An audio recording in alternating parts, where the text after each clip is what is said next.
What's up, everybody? This is Drop, aka the face of aging and chaos. Thank you for clicking on the video. This is a direct continuation of the last video that I posted. So this is part 2 of deep diving into the Brotherhood comic book series. We're going to be going over the whole series.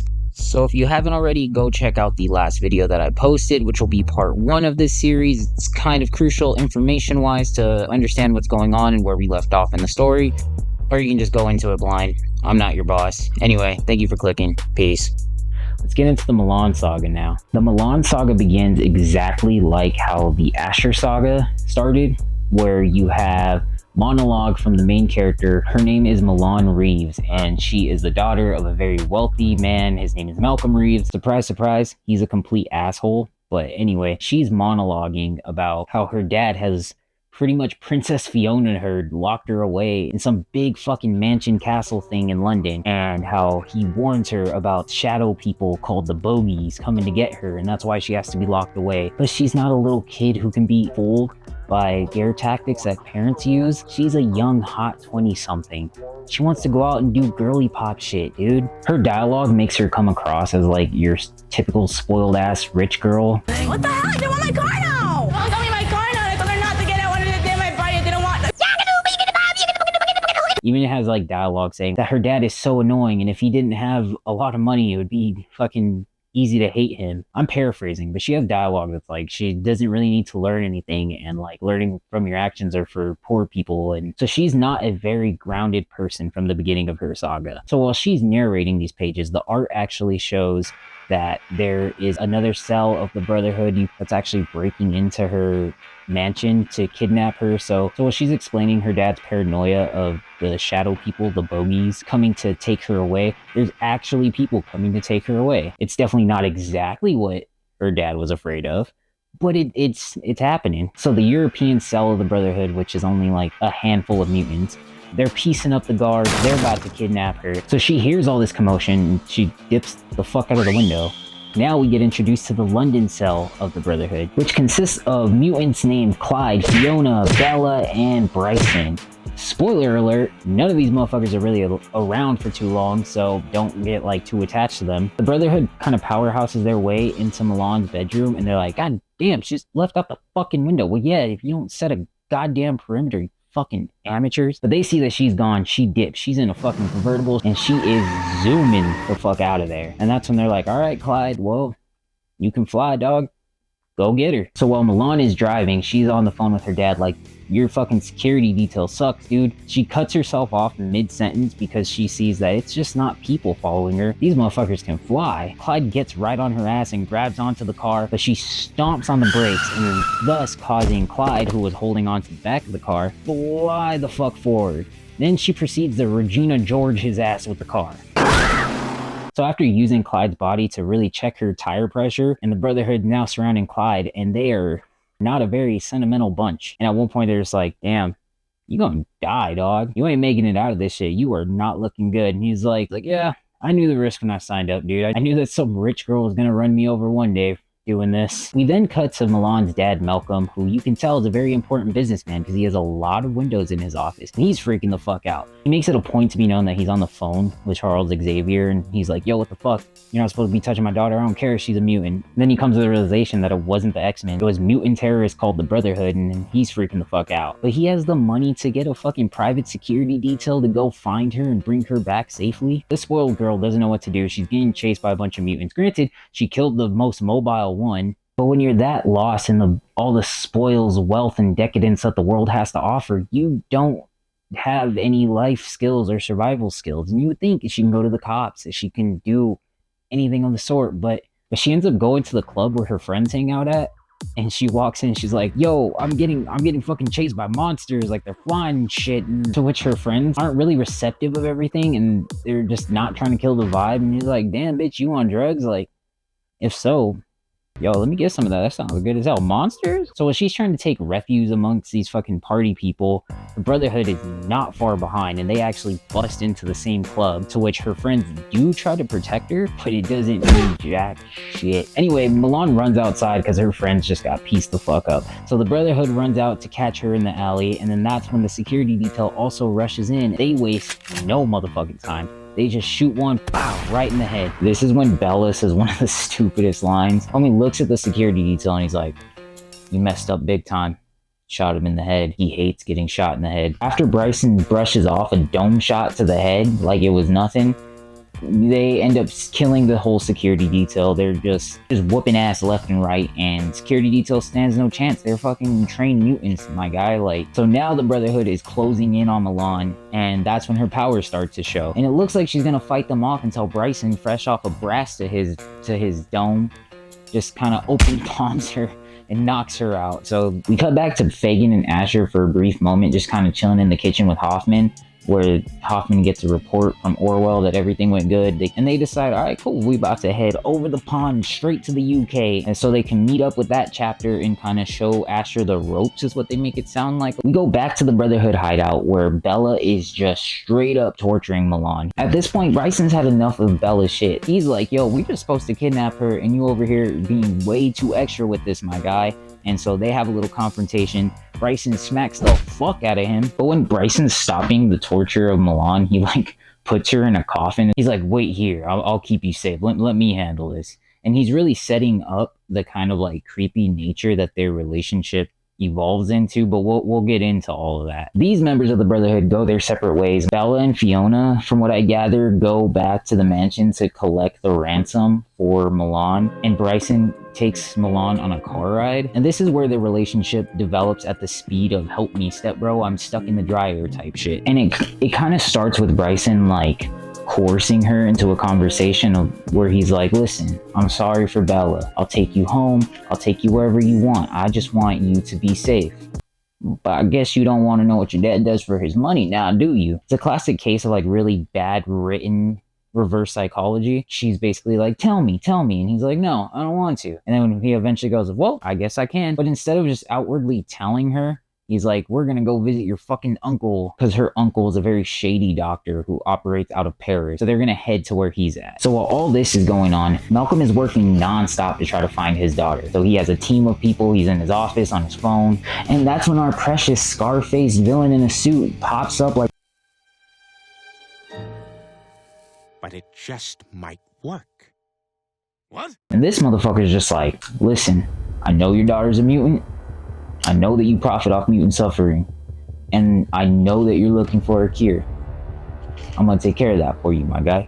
So this is when Marshall's allegiances start to kind of unveil and somewhat of his character, because this motherfucker is only loyal to himself and whoever's paying top dollar, my guy. He's a trained intel officer, mercenary who only does what benefits him and his ego is a big part of his character and where this story ends up going. And what really drives him is stopping the Brotherhood, for reasons that all come into play a little bit later. So Marshall ends up back at the Reeves mansion because motherfuckers just be popping up wherever they're needed in the story. He's there, he's like, yeah, nah, something's going on. Like, he already knows what's happening. He catches Bella lurking outside and he just smacks him the fuck up. One of the best parts about Milan's whole saga is that Bella just gets his shit rocked constantly. After painting himself as being this like evil, lurk in the shadows type motherfucker who likes to torture people, he's getting smacked the fuck up by everybody. Not only does Marshall treat Bella like he's a pimp named Slickback, Lord, please pray for the soul of this bitch and guide my pimp hand and make it strong, Lord. this motherfucker also starts adding insult to injury, and he's just like, damn, X sent you?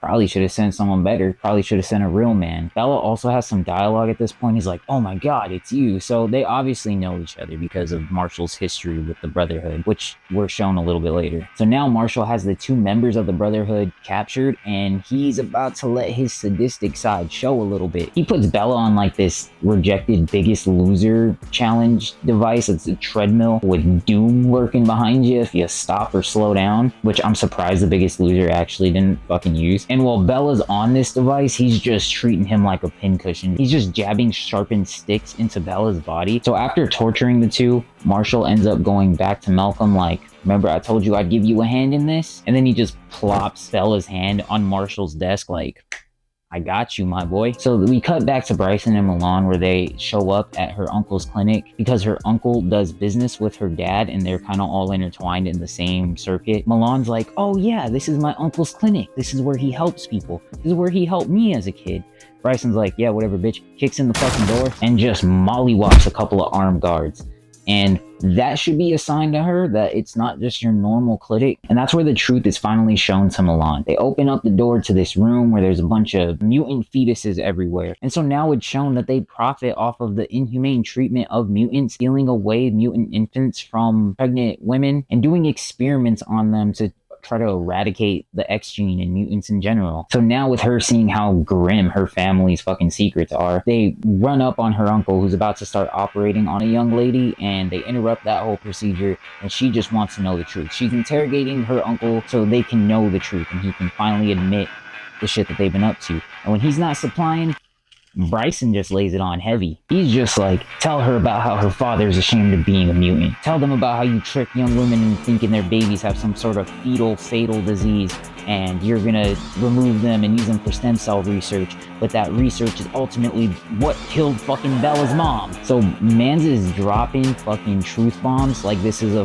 reunion episode of a reality show. Cause I'm all over that bitch in a motherfucking millisecond. Now ask that bitch what the fuck you gotta ask her. So rightfully so, Milan proceeds to crash out and just use her powers to blow up the entire clinic. I mean, she's been warning her mom all this time. Turns out her uncle and her dad are the ones who are behind the shit. So after that, they're driving away. So this is where Bryson decides that after dropping a bunch of truth bombs, he also wants to be a panty dropper. And he starts dropping some textbook fuckboy lines. It's funny. All I wanted to do was to help you open your eyes. Help you see that you have options, that you don't have to be a bystander in your own life, but it's you who have opened my eyes. I've been running blind, Milan, following orders without question. I've lost track of myself. Way to fucking manipulate her trauma into her pants, my guy. Like, fucking A, man. Homie's just playing into that soft bad boy stereotype so bad at this point. What the fuck is he gonna do next? Park in a warehouse and aggressively dance? So now with Bryson and Milan's somewhat problematic, but also predictable relationship blooming, the Brotherhood is taking notes straight from the Wu-Tang Clan and bringing the motherfucking ruckus. And not only are they completely trashing places and using their powers to fuck up Malcolm's income stream, add insult to injury, they kind of turn Milan into this Katniss Everdeen figure and have her as like the forefront and the spokesperson for their revolution. They got her on tape talking about some Krusty Krab is unfair type shit. And also she changed her name to Simone. And Malcolm completely loses his shit. He's like, oh, my daughter must be being mind controlled. There's no way that she would let Frank Castle's stunt double just attack her mouth with his mouth like that. There's something going on. And he's still working with Marshall at this point, and he kind of directs some of his frustration towards Marshall. And he's like, what the hell, man? You're supposed to be the best. You told me we were the best, and why isn't anything happening yet? Marshall's conceited ass is just like, soon. But tell me, what kind of dirt does she have on you, my guy? She keeps hinting on some secret that you have, so what are you hiding from me, Malcolm? And then Malcolm proceeds to lie, worse than upper management does when they start doing employee appreciation bullshit and give you a pizza party when all you want is benefits. God, I hate my fucking job. But Malcolm's like, dog, I'm a businessman, bro. You know we're all squeaky clean. But you don't have to kill my daughter before anything comes out about me. So after that, we finally get a moment of Asher and Fagin who are just kind of chilling outside of this hideout. Fagin is straight hating on Bryson for hooking up with Simone, Milan, whatever. But Asher is kind of lost in his own thoughts at this moment. He starts to ask Fagin, like, you ever question like our recent actions and the morality behind everything? What if innocent people got hurt? What if good people got hurt? And Fagin's like, that's called collateral damage, my guy. We gotta fuck some shit up to make things better. And it's at this moment where they're kind of setting up Asher to become more of a morally just protagonist until they completely fumble the bag, but we're not there yet. And the way Fagin comes across in this too is like he is just completely chugged the Kool-Aid that they were serving and is just fully down with everything that Hoffman and Orwell have said and done so far, which kind of goes against his development in issues 2 and 3, where it seemed like he genuinely cared about Asher's well-being as well as the cause. I think I'm putting more thought into this than they did while they were editing and writing this story. And speaking of character development, Bryson has developed into completely turning his back on the Revolution and the Brotherhood and everything that they stand for. All it took was for them to share a very forced moment together to have this connection to where now Bryson is completely against the Revolution and is only there for Milan. If you're supposed to be the leader of this chapter of the Brotherhood, Mans is not doing a very good job. Like 50 Cent said. Show no love. Love will get you killed. The worst part about it is he's questioning the overall cause, which he drugged Milan into. Now she is the face of the Revolution and the Brotherhood. He is really trying to hammer the point while simultaneously trying to hammer Milan as well. They're like in bed cuddling and shit, and he's trying to tell her that he's done with the Revolution and he just wants them to run away and live a good, happy life. And then they start making out again to the annoyance of Fagin. Fagin steps up to actually like stop this from going on because they're literally in a room with no door right there and can hear everything. Fagin doesn't do it from the standpoint of like, don't bring us into this exhibitionist bullshit that you're trying to do, but he argues that there's more productive things that they should be doing and Bryson's a bad leader for them not doing it. But that argument gets interrupted because Malcolm's men show up and they're just spraying that fucking place up. So while they're mag dumping the building, the Brotherhood somehow manages to escape and then they end up going their separate ways. Fagin and Asher just kind of walk off into the sunset, and Milan and Bryson decide that this would be the best time for them to go get revenge on Milan's dad. So now we finally get the confrontation of Milan confronting her father about all the lies he told her and all the secrets that he kept from her. Granted, she was willfully ignorant in the beginning, but she gets to confront him. And he does what any troubled father would do in that moment. He turns into a flaming fucking monster and he tries to kill her. It's not going to be that easy with boy toy Bryson. He ends up fighting with Bryson primarily, and to which they both fall out of a window and fall to their death, which kind of confuses me because earlier Bryson ate a bullet to the head like he was a professional slap fighter. Which brings us to the end of the Milan saga. So with Asher's saga being over, he is now in Europe somewhere with Fagin. We see that he is still with the Brotherhood, but he's questioning the morality and the intent behind everything that they're doing. Milan, who was introduced as a spoiled 20-something who cared more about luxury items and partying than she did about any worldly cause, is now gung-ho, ready to stand up against mutant oppression. Granted, it seemed like it was more anger and frustration aimed at her father for everything that he did to her, but she has completely done a 180 and now cares about mutant kind and how unjustly they are treated. But this brings us to the last saga of this 9-issue story, which, if you remember from earlier, we labeled as The Crash and the Burn.